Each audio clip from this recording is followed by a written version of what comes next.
திருச்சி சிவான்னு ஒருத்தர் இருக்கார்.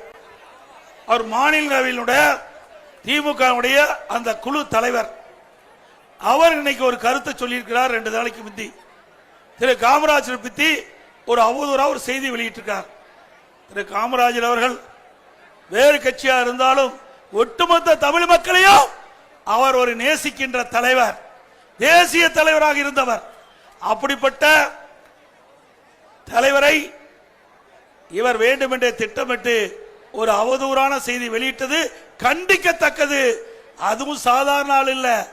அவர் மாநிலங்களவையிலே வேகமாக துரிதமாக நாட்டு நடப்பை திமுக சார்பா பேசக்கூடிய நபர், திமுக துணை பொதுச் செயலாளர்.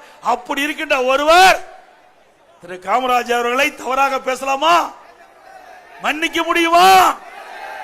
இதற்கெல்லாம் ஆணவ பேச்சு, அகங்கார பேச்சு, இதுக்கெல்லாம் 2026 தேர்தலில் நெத்தியடி நீங்கள் கொடுப்பீங்களா? இன்னைக்கு திரு துரைமுருகன் அண்ணன் அவர் எதிர்கட்சியா இருந்தாலும் அவர் பெரியவர், வயதிலே மூத்தவர். இன்றைக்கு தமிழகத்திலே அதிக நாள் சட்டமன்ற உறுப்பினராக இருந்தவர் அவர்தான். அப்படி அதிக நாள் சட்டமன்ற உறுப்பினர் இருந்து திமுக போராட்டத்தில் கலந்துகிட்டார். எமர்ஜென்சி போர்டு அவசர கால நிலையும் போது மிசா சட்டத்தில் கைதி வெட்டி உள்ள போனார். அப்ப ஸ்டாலின் திரு கருணாநிதியுடைய நூற்றாண்டு விழா நடத்தினார். அப்ப ஒரு கண்காட்சி நடத்தினாங்க. அந்த கண்காட்சியில திரு ஸ்டாலின் மிசா சட்டத்தில் ஜெயில் இருக்கிற மாதிரி அப்படியே ஒரு அரங்க ஆரம்பிச்சு அதுல அமர வச்சிருந்தாங்க. அதுல காட்சிப்படுத்தி இருந்தாங்க.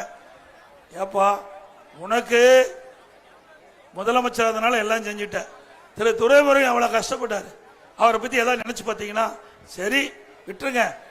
நீங்க உதயநிதி இந்த கட்சிக்கு என்ன செஞ்சார்? திமுக கட்சி திரு அண்ணன் துரைமுருகன் எவ்வளவு கஷ்டப்பட்டு இந்த கட்சி வளர்த்தினார். அவருக்கு துணை முதலமைச்சர்